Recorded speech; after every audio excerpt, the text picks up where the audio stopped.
CIA agent for 27 years, chief disguise officer with her husband, Tony Mendez. If you've seen the movie Argo, he is the main character played by Ben Affleck. So I've heard of CEOs. So what is a chief disguise officer? We would lie for a living, trying to keep our foreign agents safe.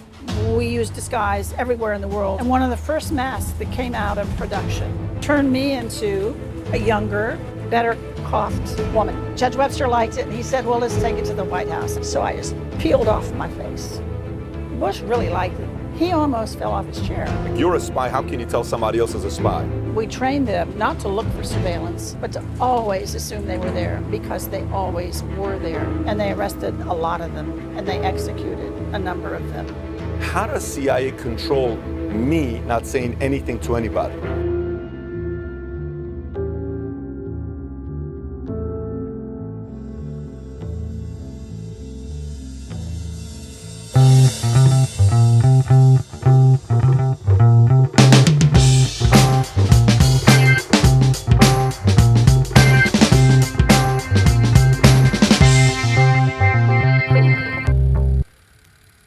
So today we have a special guest with us who was a CIA agent for 27 years, and then afterwards she became the chief disguise officer, which we're going to find out what that is today.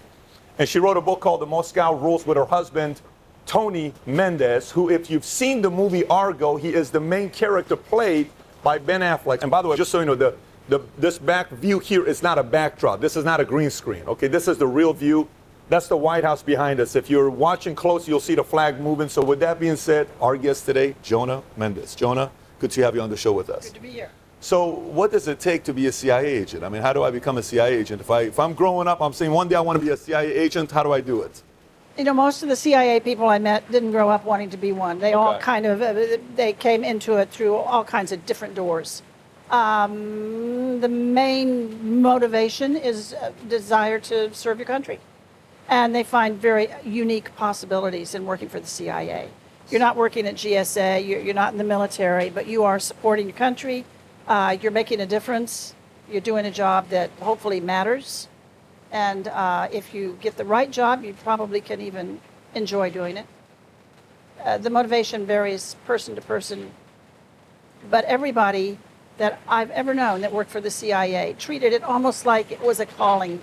Almost like a calling. They don't pop around to other jobs. They don't work there for 3 years and then go off to the next job. Got it. They stay. They might move around within CIA, but they stay within CIA. Is the CIA recruit me, or do I go apply and say I'd like to work for you? Because, you know, there's this, for those who are not in the world, they wonder, is somebody coming out to recruit you, or is it you applying? Goes both ways. Okay. My husband Tony was he was an artist working in Denver. He saw an ad in the paper. Now this was years ago. It said artists to work overseas for the U.S. government. He's an artist. He's working at Martin Marietta. He's doing wiring diagrams. He's drawing them for harnesses for Titan II missiles. This is not art. He's an artist. So he replied to the ad. It was the CIA. They wanted an artist. You gotta be kidding He's me. thinking, what would they do with an artist? They need someone with exquisite hand-eye coordination to do some documents for them, to copy some things for them. You could call it counterfeiting, you could call it forgery, but that's what he was really, really good at, and that's what they hired him for. And that's how he got into it. That's how he got into it. So let me ask you, so when he went to the interview, at what point did he find out it's the CIA? The way he tells it, he's on the outskirts of Denver in a kind of seedy motel room with a guy who's actually wearing a hat. And the guy pulls up a bottle of bourbon and sets it on the table, pulls out a book full of classified ads from the CIA, goes, you read it. I'm not sure, but this is what they're looking for. He kind of knew then. So he knew kind of then that that's the case. He knew it wasn't just the U.S. government. So at what point, so after that, is it kind of like either you accept or you don't? Is there a follow-up process to it? There's an enormous background investigation that is so slow and so thorough that a lot of people just fall by the wayside. They can't wait. They can't wait that long. A year? Oh, it's 1 year. At least. Yeah. So I sit down, I do an interview. After that, there's about a year-plus process of them accepting me. Very likely it's a year. What are some things they want to know about me? They want to know if you're being sent by a foreign government. They want to know if you're really a patriotic American. Got They it. want to know if you have any criminal Got it. background. They want to know if you've ever been arrested for drugs. They'll go visit your neighbors, your teachers, your friends' parents. They'll check you out thoroughly. Calling references and talking to them in the most indirect way without bringing up the fact that it's going to be.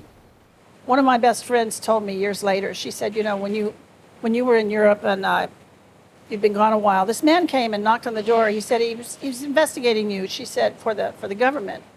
And I told him, she said, what I knew. But she said, I thought maybe you had married some guy who was a janitor or something. He wouldn't say where you were working. He wouldn't say what you were doing or what the work was. Just checking you out. Wow. Yeah. And I know you had a friend of yours that didn't know you were a CIA agent for 20 years, and she was hurt, apparently, that she found out later on. I couldn't tell her. So- We talked all the time. And you still couldn't tell her. I couldn't tell her. So when people because ask you I what have- you did, what'd you tell them? Independent. Independent what? Independent contractor? It depended on where I was it living. depended. It Got depended it. on where I was living and what environment I was in, and then I could carve out a piece of it, and that's where I worked. So here in Washington, D.C., you could say the Pentagon, you could say State Department. Sometimes it depended on who you were talking to. Because if you already told me that you worked at State Department, I'm not going to tell you that I do. Got it. If you're a heart surgeon, Got it. I'm not going to tell you I'm a heart surgeon too. Got it. So you had to kind of feel your way. Got it. Got it. But you had And to do that. How were you recruited? Mine is boring. I married my first husband who worked for the agency. I didn't know that he worked for the agency until right before the wedding. We got married in Switzerland. Then we went to the Far East, and I needed a job. So I got a job with the CIA at the station. And we came back home, and I got another job. I just kind of segued into it. Worked your way up. Yeah. So the first reaction when he told you I'm a CIA agent, what was that like? I was from Wichita, Kansas. I don't think I even know what the CIA was back then. Got it. Yeah. Got it. It didn't register. So you and your husband, you were 27 years CIA. He was 52 years. He was 25 years. That's combined 27 years. How is it being married to a CIA agent where both of you are CIA agents? Perfect. Is it really? It was and it wasn't, because we each understood Yeah. what the other one was doing, but we still couldn't necessarily talk about everything we were doing. So I know I never say where I worked. I can't say where I worked. I was in the subcontinent. I came home. He had a conference. He said, tell me about that thing you're doing. This is my boss. He's my boss back then. I said, well, I can't tell you. Who, your husband was your boss back then? He wasn't my husband. He was just my boss. He was 2 tiers up, my boss. He said, tell me about that. I said, I can't tell you about it. You're not on the list. I told him later, if I had known I was going to marry you years and years and years later, I would have maybe told you. You told him that. I did. So do you trust him? Do you trust being married to a CIA agent? Because they know they're a pro like you as well. How do you handle that? That's really one of the key questions when you're working. Yeah. It's one of the real compliments you can give a colleague. You can say, I would work with you. I would work with you. We go off to far-flung places and where there's really no support, and where everything you need, you have to have it with you. You have to pack that bag. You have to trust that person to have your back. Mm-hmm. It's a very symbiotic kind of relationship. To say, I trust you, I would work with you, it's a big deal. We would lie for a living. So there was this thing called a moral compass. We used to talk about it because we lied for a living, but when we weren't working, you couldn't do any more lying. How do you know the difference, though? Well, that you had to make sure that you kept those two things separate. It's important that you kept them separate. Yeah, that's what I wonder. Some of these, Aldrich Ames, some of these no goodniks that we had working for us, they just lost their way. They really lost. If there was ever a line for them, they lost it. So when you're saying I would work with you, there are some people obviously you wouldn't work with, and Right. you're saying that because you don't trust them.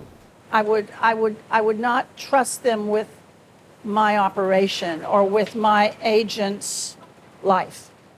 So then why would the CIA keep them? So isn't that kind of a credibility for you to be able to say, if CIA trusts John, so will I, or that's not the case? CIA could have John, but you may not still trust John and want to do an operation with them. I might not think John was as accomplished as other people did. There would be a difference of opinion there. I would maybe not want to work with him. Maybe I had worked with him, and I knew that when push came to shove, Yeah. he wasn't there. I had a boss like that. That I couldn't say I wouldn't work with him. I had to work with him. But when I did, it was, I had to cover all the bases and make sure that everything was right. Because the thing I think about is, okay, you said somebody who gets into the CIA, it's not like I work 3 years, then I'm going to go be a cop, then I'm going to go work sales at Sears, then I'm going to go sell shoes, then I'm going to go do this. They stay in it for a while. Most of the people have, one time I had the regional, I was in California, I was part of Vistage. Vistage is where they have entrepreneurs come to get us like a board.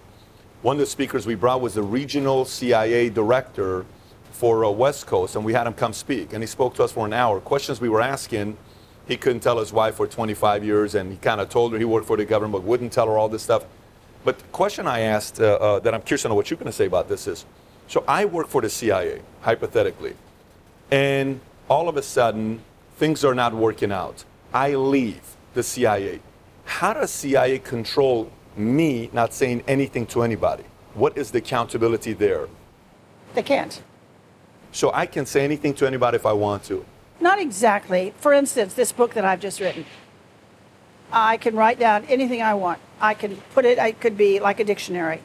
They have the right, everyone who works for the CIA signs away their right to the written word. You, the CIA, can review my written words, and if you find something classified in there, you have the right to remove it. You cannot remove something that you don't like, just because you don't like it. But if it's classified, if it reveals sources and methods, you can take it out. And I agree to that in advance. When I sign up for the CIA, I've agreed to that 27 years ago. Got it. And I know you were talking about So when you wrote it. they can control me that way, or any CIA employee that way. When you're speaking publicly, Yeah. I think most of us stay within the lines. Now, if I went out of the lines and started talking to you about things that are still considered to be classified, there probably is some sort of a resolution that could take me to court. I don't know. I know that they have taken authors to court who have refused to remove the material and had it published anyway. And they've confiscated any money that was made from that book. They will do that. So there is repercussions if you do something. If you write it. If you write it. But, okay, so I guess what I'm trying to find out is rogue agents. You know, you see it in movies, you read about it in fiction novels, but I'm sure there's some also in real life that you deal with. How does CIA hold them accountable? Edward Howard was the first CIA officer who defected to the Soviet Union. And he did it because he was so ticked off because CIA fired him. And we fired him because he was stealing money coming from the coffee fund. He had done a lot of drug use. He had lied on his forms. He wasn't really, he should never have been hired. We were getting him ready for Moscow, and then we fired him. When we got him ready for Moscow, he learned the true names of some of the most important agents we ever ran. And when he was fired, he went to Santa Fe, New Mexico, contacted the Russians, told them all the names, all the people that he had learned about. The case that he was to have run was a man named Tolkachev. There's a book about him recently called The $1 Billion Spy. It's one of the best spies ever that the CIA ever had. CIA ever had? Ever had. In our history, that man provided us with billions of dollars in savings. He gave us the schematics, the blueprints, all of the information about their next generation radar on airborne and on the ground. He gave us everything. The Pentagon said, oh my God, we don't have to do all this R&D. We'll start building the countermeasures now. And they did. So we're able to build the defenses for what they have not even yet built. It was remarkable. It was solid gold. And one of our guys, actually two of our guys, betrayed him. And they arrested him and they executed him. Because that's what they do. Betrayed him. And Betrayed. They executed the agent that saved billions, or they executed the two? Billions. They executed the Russian, and our American CIA employee who betrayed everyone went to Moscow. Is he executed, or he's? He defected. He went to Moscow. He's still active. He's still working. He died. He died. We're not sure he wasn't killed. You're not sure he wasn't killed? I'm not sure. Do you know how long he lasted working, or you don't have any idea? I'm assuming this is like in the 70s when this happened? Or? How long did he work for the CIA?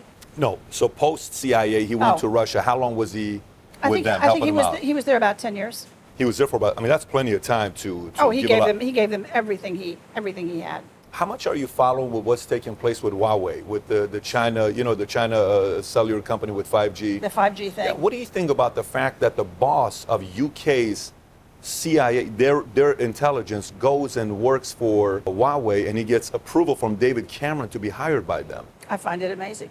You're okay with that? I don't know. I was just in the CIA talking to our director of DDS&T, Science and Technology, and she was saying, she's a woman. CIA, by the way, is run by a woman. 4 of the 5 top people at CIA right now, they are women too. Not that I'm a feminist. She was expressing concern about that. That's kind of what she wanted to talk about. We need to keep the edge there, and we are losing the edge, and what are we going to do about it? That's kind of like Comey going and working for Samsung.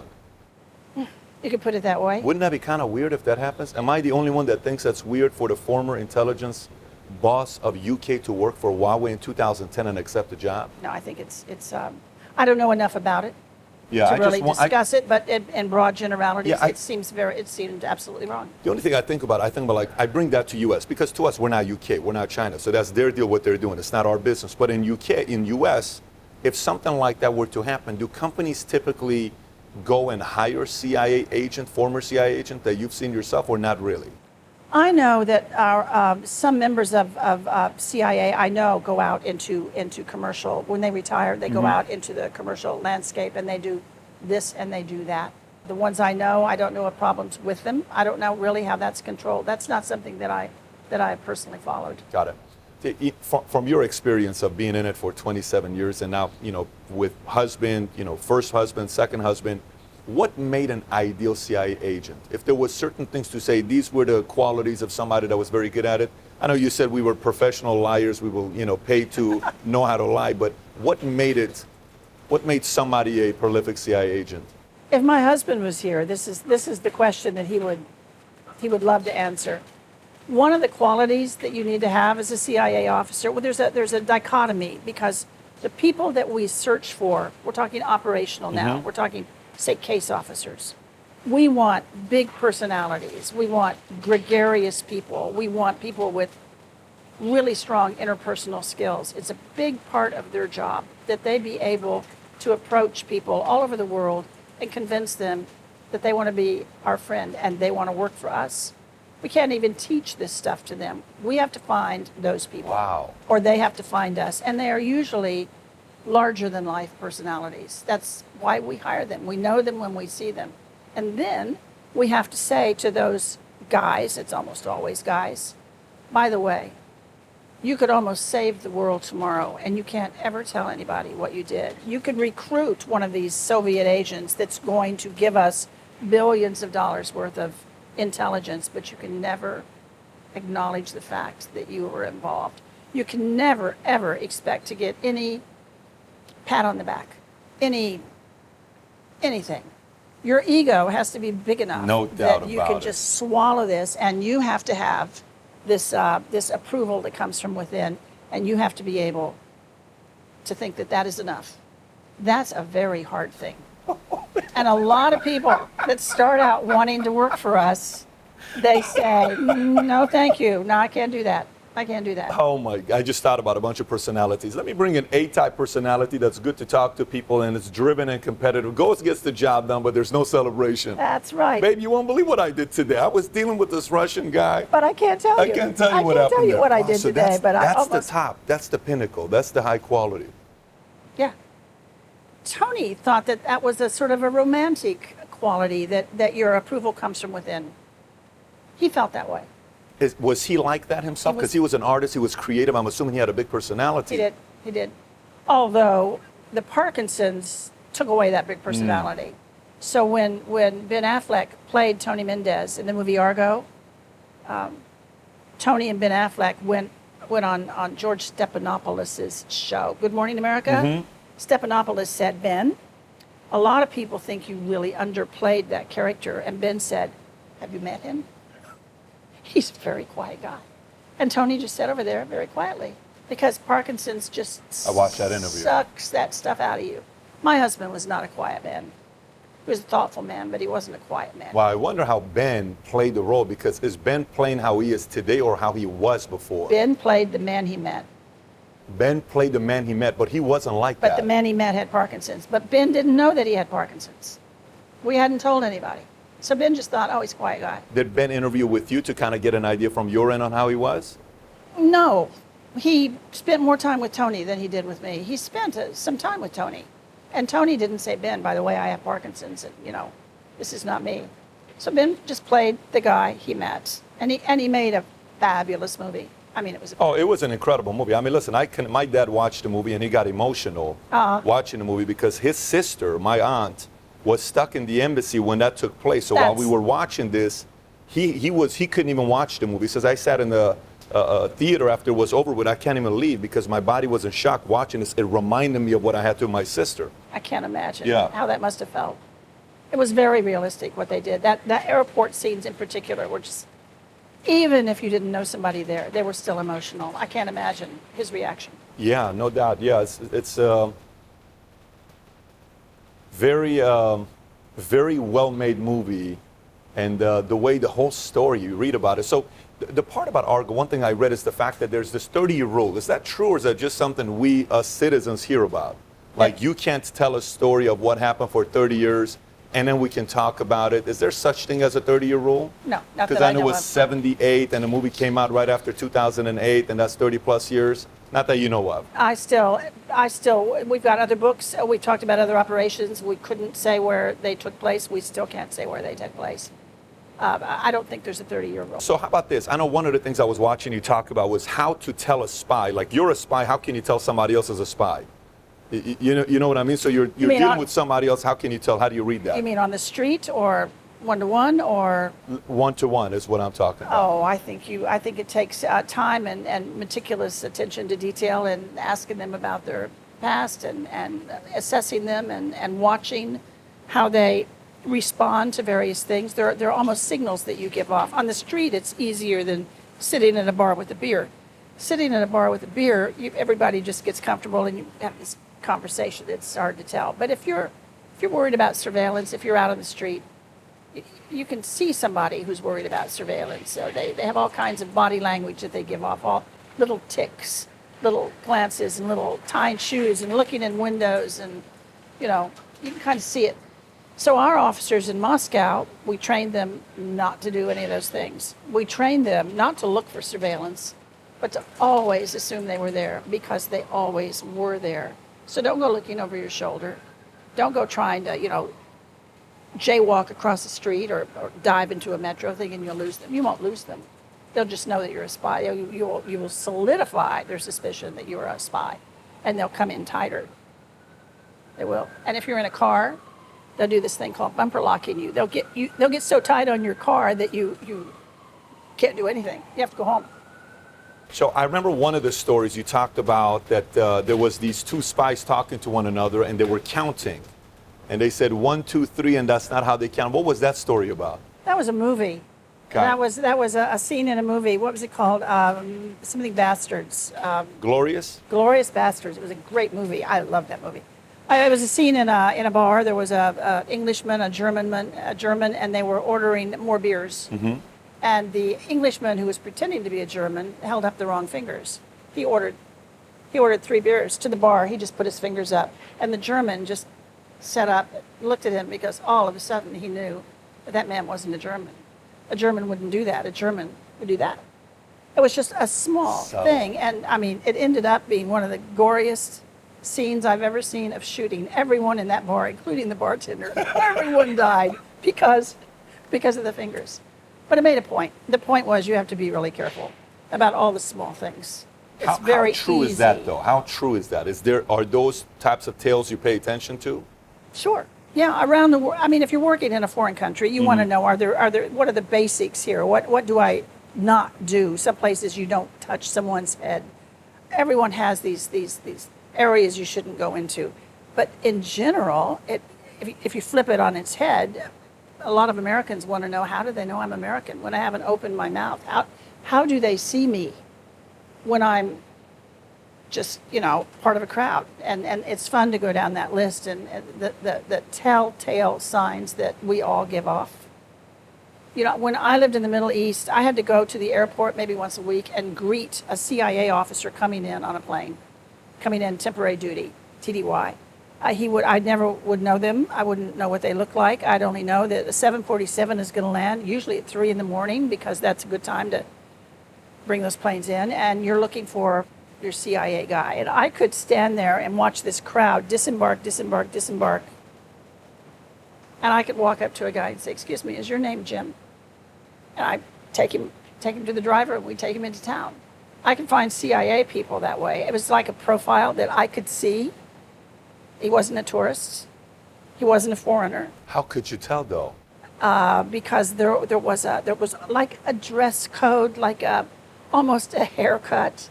It's like you could tell a military guy from a group of civilians. Yes. You could see if there's a Marine in there.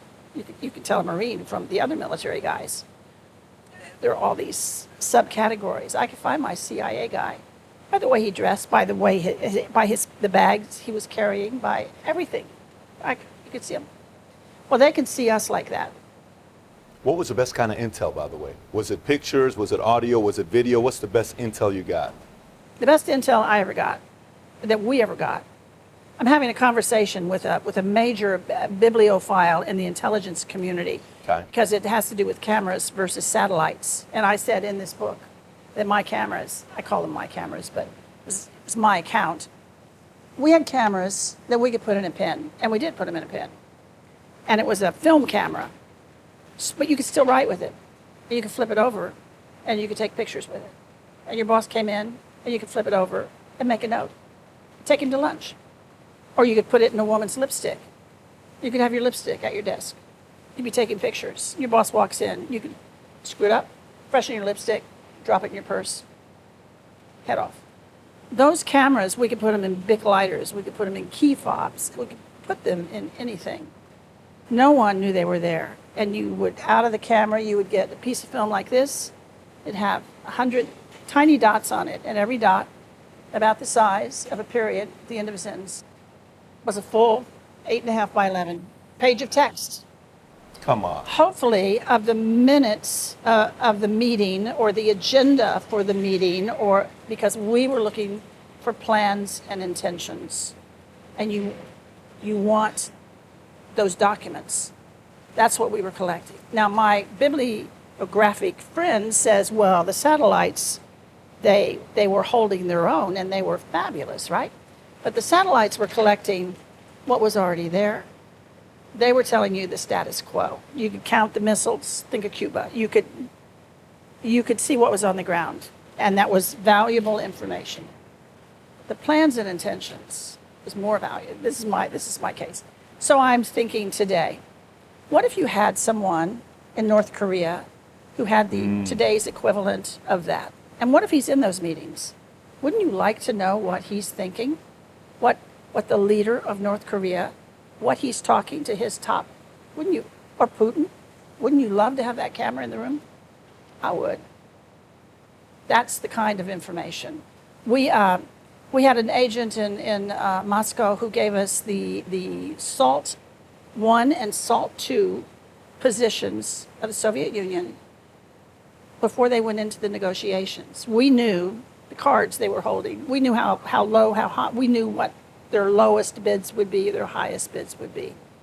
We had the guy with the radar. We had Pinkovsky, one of the first agents that we ever really worked with in Moscow. He gave to John Kennedy during the Cuban Missile Crisis. He had all of the information about the missiles in Cuba. He knew how many.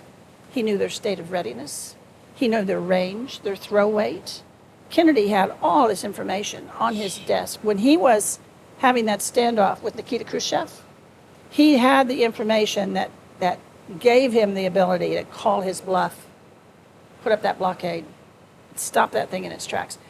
That's what good intelligence produces, and it's not always visible at the time. Later on, these stories come out, when the equities, when the intelligence equities are no longer going to be threatened. But good intelligence is fabulous. Based on what you're saying, that's if you know my intentions, like you can find out someone's intentions versus how many missiles you have. I mean, you're pretty much getting that country's next 5 moves, strategies on what they're going to be doing. When we were chasing bin Laden, Tony was, and the media was always saying, gee, it's too bad we don't have somebody in his camp. And I was always thinking, and how do you know we don't have somebody in his camp? I mean, how do you know that? You don't know that. Tony said, not just someone, he said, you want his cook. You want to recruit whoever's cooking for bin Laden. That's the person you want. They're going to hear every conversation that goes on. But that was a tough nut. You had to be a member of the family. You had to, you couldn't get in the circle without belonging to his family practically. That was tough. Yeah, that sounds like it would be tough. So how much, based on what you saw that was taking place versus what the media was reporting, how accurate was that? My friend's in the military, and he served 20 years, and he went from Army to Special Forces to highest level, similar to Navy SEAL Team 6, and he had a presidential clearance, and he worked on the, Iraq, Saddam Hussein, all this stuff. And he would say, I said, which media you trust? He said, I don't trust anybody. He says, half the time we'd be watching stuff. Like, that's not true. I'm in it, and what you're saying is not true. How did you feel when you're looking at the news, watching news, saying, they have no clue what they're talking about? Did you ever feel that way? I never really felt that they didn't know what they were talking about, but I sometimes felt that I knew some things that they didn't know that would come out someday and probably change their mind. That's having, and when I left the CIA, my friend said, that's what you're going to miss. You're going to miss that inside knowledge because it's sort of a powerful thing. It's powerful, but you can't use it. It's interesting to pick up the paper and say, give it 2 days and there'll be another story there. That's interesting. I think the attitude toward the media has changed today. We weren't questioning the media like we are now. We weren't relying on the media the same way that we are now. Yeah. Questioned and relied. So you're saying we didn't question, neither did we rely on it. The media had nothing to do with what we were doing. We weren't working for them. We weren't providing them information. We were a conduit to the policymakers in Washington, D.C. Politics also didn't really play a part. When I was working, I didn't really know the politics of the people I was working with. It wasn't part of the conversation. It didn't come up. And I think people weren't as polarized into their positions then, so it wasn't an issue. It was, everybody went out and voted, but we never asked anybody who they voted for. What you vote, what you do wasn't a conversation thing. So I've heard of CEOs, Chief Executive Officer, Chief Marketing Officer, Chief Operating Officer. What is a Chief Disguise Officer? It was a great job. Chief of Disguise at the CIA was, I had a worldwide staff. I had people positioned around the world, forward deployed like the military does, so they could respond very, very quickly. Had a big budget, a robust budget. We used disguise everywhere in the world, but we used it in Moscow in different ways because it was such a difficult place to work. It drove a lot of our technology. Moscow did, how to defeat Moscow. My husband, Tony, had started some R&D on masks early on, 10 years before me when he was in disguise. When I came into disguise, that was starting to produce some fruit. And one of the first masks that came out of production was for me. It was an African-American man. It looked good. It looked fabulous. And gloves. So I showed it to my office director. We took it to the head of CIA, Bill Webster. He said, oh my God, let's take it to the White House. I said, I can't. It looks good, but I can't really walk it and talk it. This is not realistic. It's just to show you the capability. He said, well, then go make one that you can wear. So we did. We made a second one that turned me into a younger, prettier, better coiffed woman. I loved this mask. I wanted to take it home, but they wouldn't let me. So Judge Webster liked it, and he said, well, let's take it to the White House. I said, I don't have any idea. I have nothing. He said, don't worry, just, come with me. And so we did. I went to his house. I was met at the door by the judge and his dog. The dog didn't like me, barked at me incessantly. I went in the powder room. I put on the mask. I got everything right. Came out. Dog loved me. They say dogs don't like hats, but evidently dogs like masks. So we went to the White House. We got stuck outside of the Oval Office because they were going long. And there was like a 10-minute period that was, I was a little paranoid. I'd never worn one of these masks before in public, and you get nervous. Nobody paid any attention, of course. So I relaxed. We went in the Oval Office. There was a circle of us: Brent Scowcroft, Bob Gates, John Sununu, Judge Webster, me, and another briefer. And I went first. I was the first one. So I showed him some photographs of disguises we had done for him when he was chief of disguise. We said, you might remember these. He did. I said, so I'm here to show you the next level. He said, so show me. I said, well, I'm wearing it, and I'll take it off and show it to you. And he said, no, don't take it off. And he got up. He came out, he walked, and he looked. He went behind me. He was checking it out. He went back. He sat down, and he said, take it off. So I just peeled off my face. John Sununu wasn't paying any attention to me because he was making notes. He was going to go next. He had some things he wanted to say to the president. He glanced up. He almost fell off his chair. He was a big man, and he was startled. Bush really liked it. Bush was smiling. So we talked a few minutes. It was a successful deployment. I was the first one to leave. I went out to play with the dog, Millie, and her puppies. And the White House photographer came out. She had been in the meeting, going around, ka-ching, ka-ching, taking pictures. She came out and said, what did you do? What was that? What was that? I said, I can't tell you. She said it was classified. So it was a successful briefing. 10 years later, I got a copy of a photograph, her photograph, that they had airbrushed the mask out. And this is the only photograph I ever got. So I'm sitting in front of the president's desk with my hand in the air, holding the mask, showing it to him, and they airbrushed it out. So the picture in my library, I don't know what you would think I'm doing, but people say that's... They airbrushed the mask out. Yeah, it was classified. They gave me the picture of me. I mean, I've seen the picture, but you can't tell. You're seeing the recent pictures because now we can talk about masks. A year ago, I could not tell you this story. It was still considered classified. Why could you say it now? Because they have allowed it now. Which to me, what does that mean? Sources and methods are classified. This evidently is no longer classified. Perhaps they're not using these anymore. Or maybe they've gotten so good that what I'm saying has nothing to do with the new ones. I think that's more like it.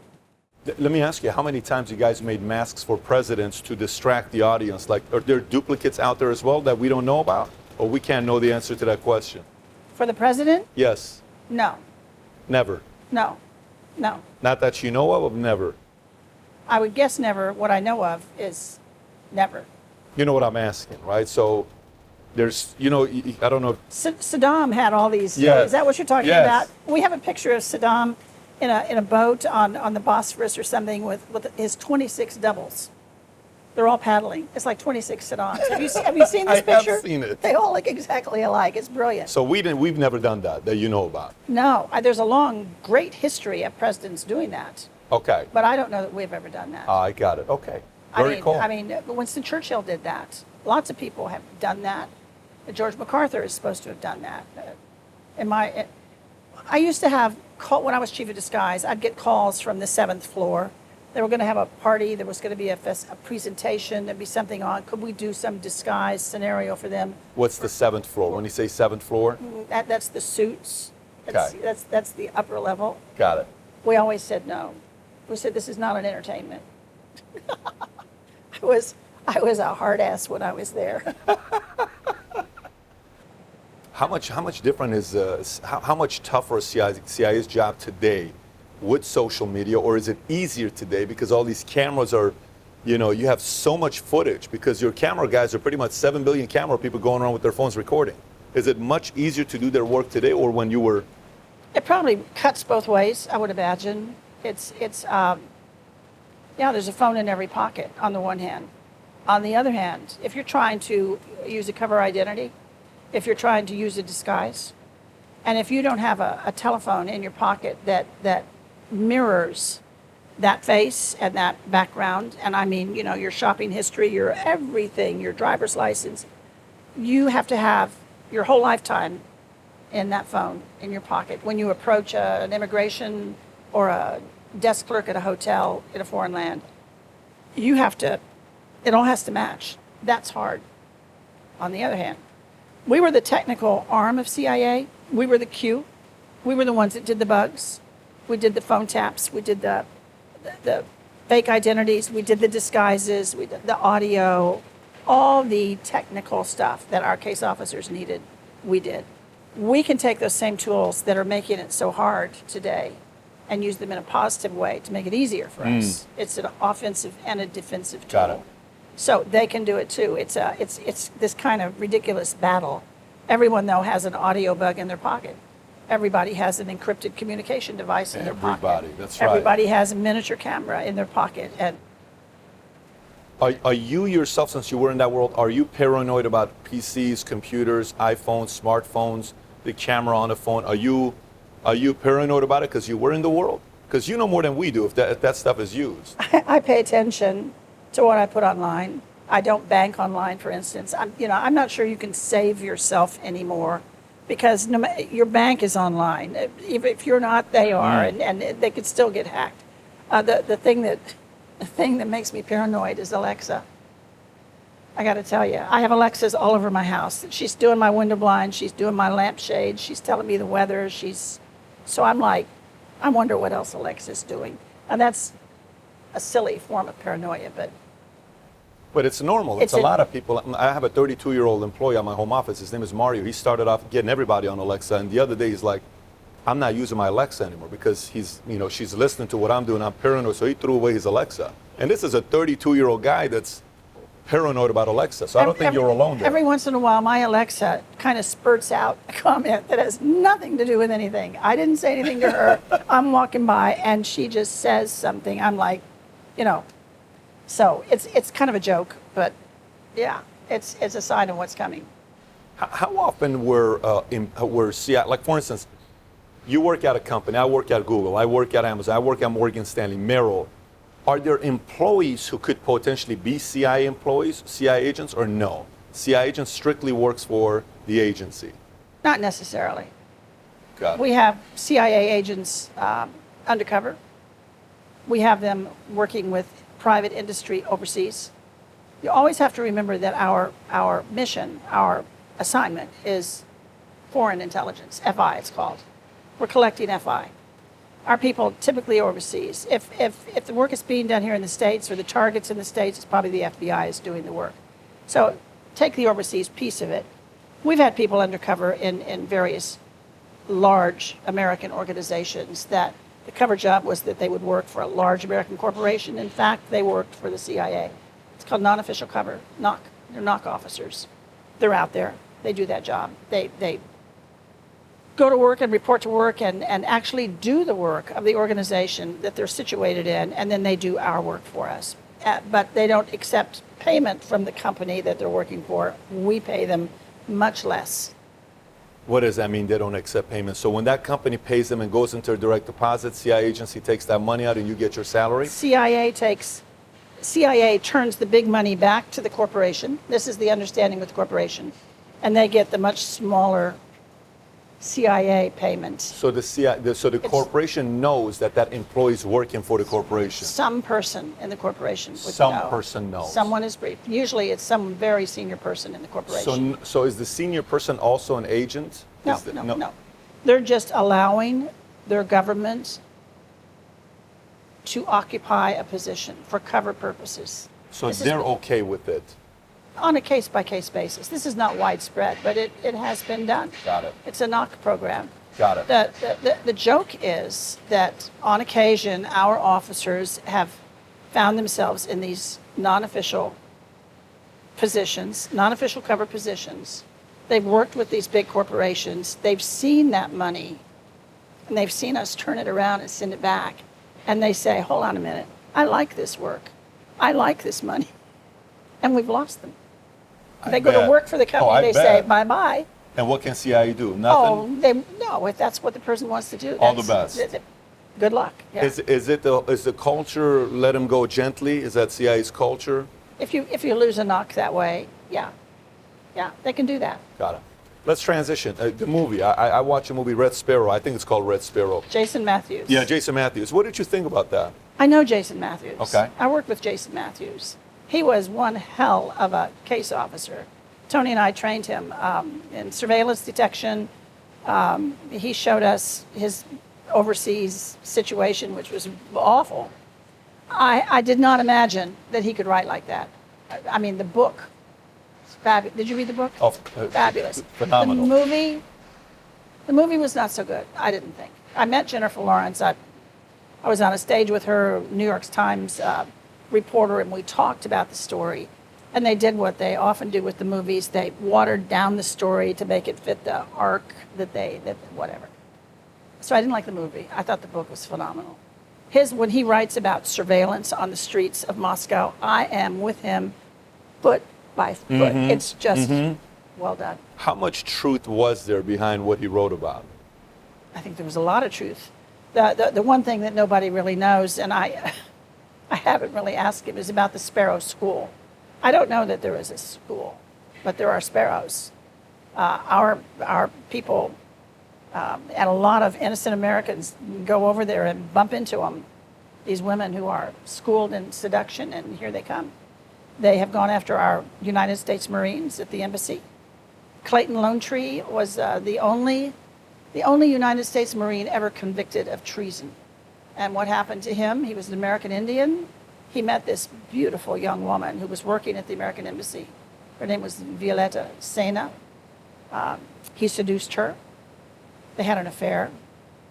Then it appeared that he allowed some KGB people into our embassy more than once. Then he got transferred to Vienna. And her uncle showed up in Vienna and said, I want you to give us the plans to the embassy in Vienna. We want to come in here too.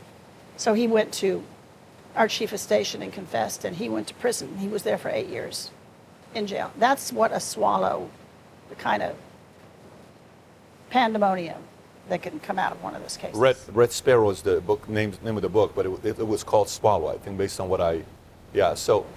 A swallow and sparrow are almost interchangeable. God, how much of that practice is used in U.S. intelligence? It's not. We don't use that as a tool. That doesn't mean that there hasn't been a seduction here or there. It just happens sometimes. But it is not a tool of espionage that we use. I mean, it's a very effective method. Very effective because men, if you want to seduce men, they like good food and they like good sex. So yes, they do. And there are old stories, and maybe there are some new stories. But as a concerted tool, tradecraft, it's not.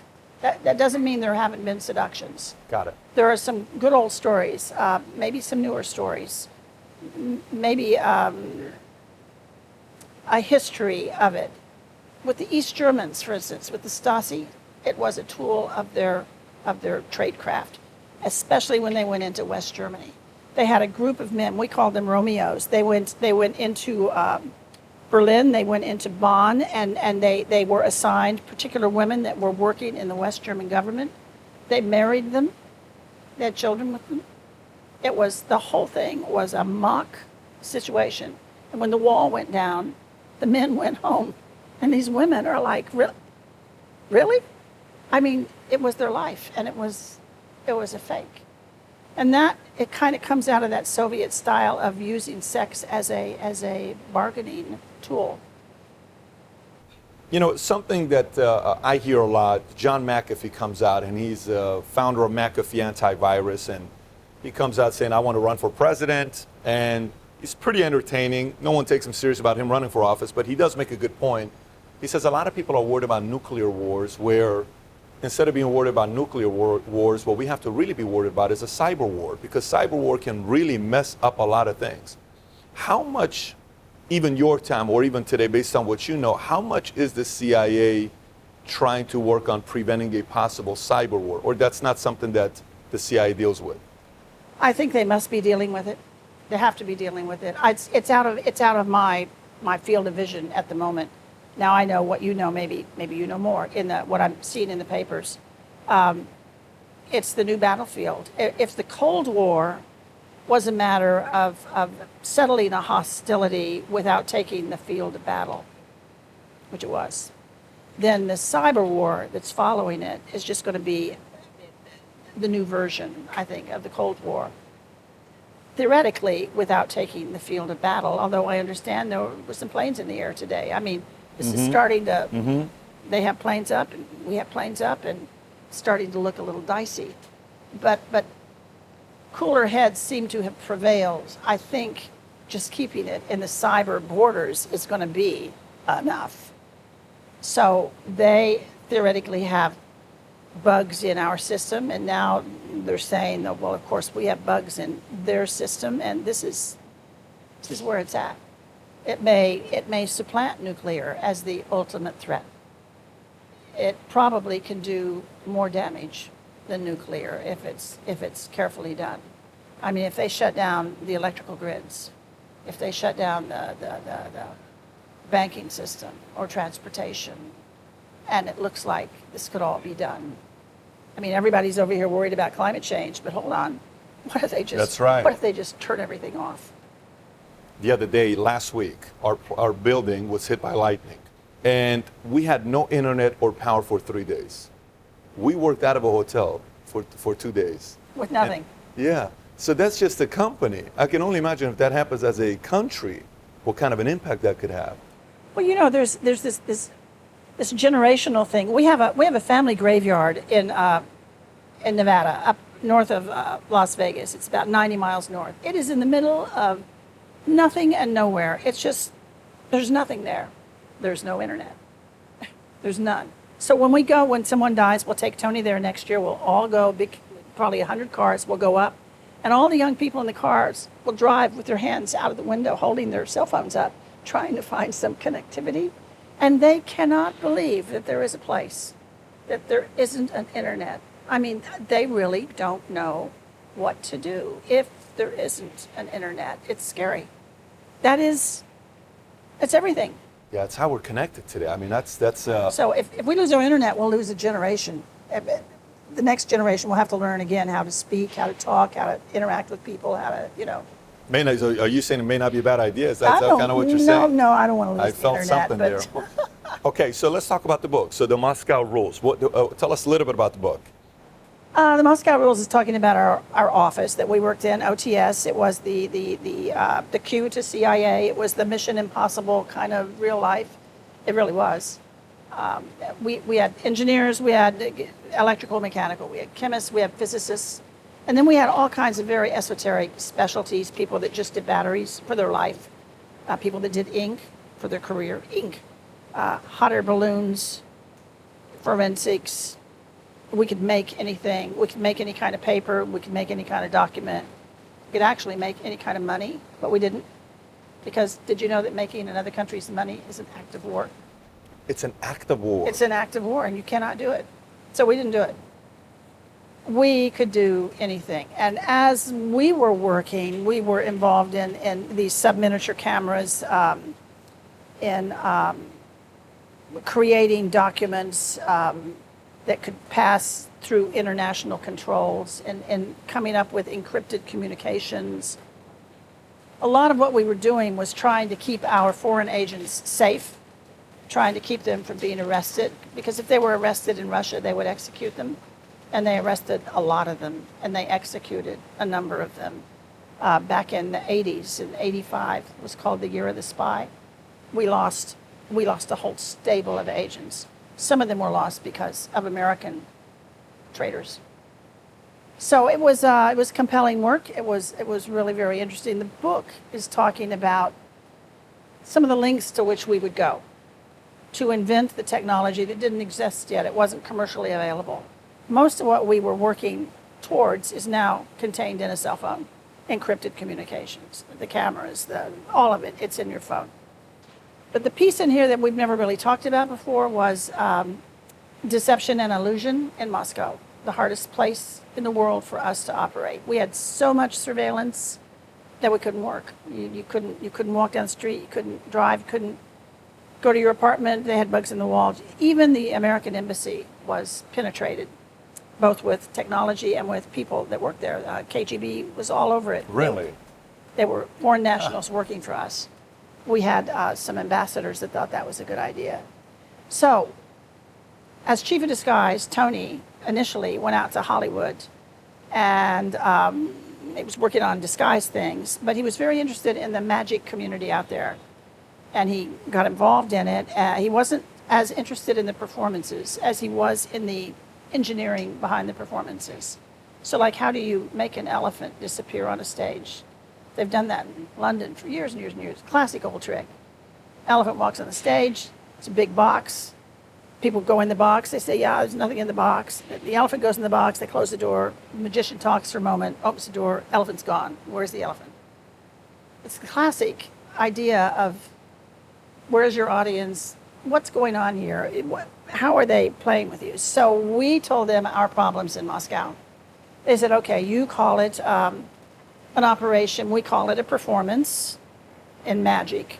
The first thing you have to do is figure out where your stage is. What is your stage? Is your stage a sidewalk down the street of Moscow, or is it the parking garage in the American embassy? Where's your stage? Then figure out who's your audience. Who are you playing to? Is it the Millie man who's guarding the shack at the embassy that you have to drive by? Is he your audience? Or is it the guys in the car trailing you down the street? Or is it the video camera in the parking garage? There were a lot of them. So you start dissecting your situation, and then you start designing the illusion. In magic, a lot of the illusions are based on twins. They don't actually have to really be twins. They can just sort of look alike. So when we started making masks, really good animated masks, good enough that you can brief somebody wearing them, we could start replicating people. We could make a second you. We'd have to find some tall guy with kind of your build, but he didn't have to look like you, and we could give him your head. How close do you get to it? Real close. Real close. We make so that now there are two of you. Then you can start playing games with your surveillance wherever they are. You can do it in a car. You can do it on the street. You can switch people in and out, and they think they're with you, but they're not. You are over here doing the work that you want to do. So there was the twin thing. We started working with something called a jib, a jack in the box. This was just proprietary for Moscow, nowhere else. It was a briefcase that the passenger would put on the floor. This would all be choreographed to within seconds, but you would be driving down the street with your surveillance behind you. You'd take a right-hand turn. They'd be coming along, and then you'd take another right-hand turn. And with that second turn, you're in what we call a gap. And maybe it's 5 seconds. Maybe it's 10 seconds.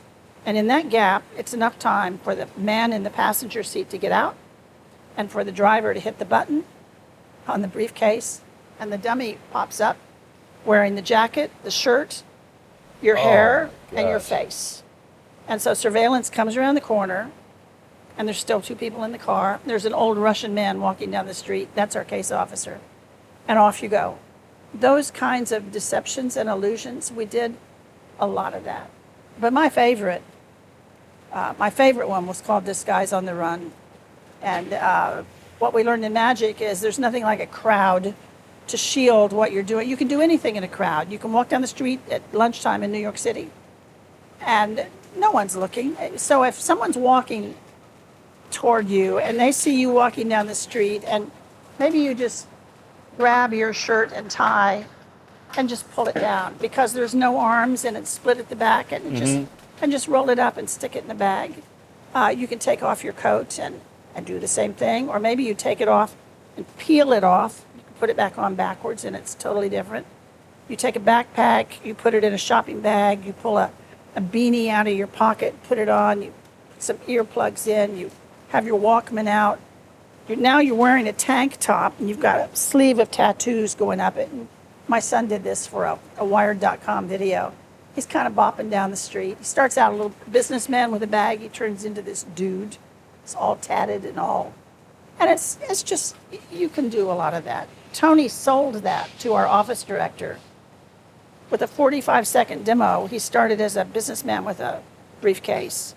And he turned, by the time he got to our office director, who was 45 steps, 45 seconds away, he had turned into an old lady in a pink coat with a shopping cart full of groceries.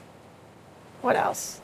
Wearing black. An old lady with a pink. My husband, yeah. It was, and that was what convinced our office director that we could use this technique. So we used it in Moscow with one of the best operations we ever ran, one of the most important operations we ever ran. Took an American diplomat and turned him into a Russian who even smelled like vodka. I mean, he was this old Russian pensioner who walked up to a manhole, lifted it, and went into the manhole because there was something in that manhole that was so important. It was the beginning of a huge, successful operation, collecting against a nuclear target in Russia. So the book goes behind the magic community and talks about how we got into some of that deception, illusion stuff that sounds not frivolous, but it really made a huge difference in what we were doing. That was Tony Mendez, who was an artist. He was always an artist. Started as an artist, ended as an artist. He said to one of the writers that was doing a piece on him, he said, "You know, I've always been an artist." He said, "But for 25 years, I was a pretty good spy." For 25 years, I was a pretty good spy. But the art, I think, in the end, won out. Tony was something of a legend at the CIA. I bet. I mean, of course, when you read about him, it's endless stories that come up. Yeah. Well, I appreciate you coming out and being a guest on Valuetainment. If you'd like to order the book, we're going to put the link below in the description side. Go pick up the book. And whatever you got from the interview today, I'd love to hear from you. Message below. If you haven't subscribed to our channel, do so as well. Again, thank you for being a guest on Valuetainment. Thank you so much. Appreciate you. I loved it. Yes, thanks.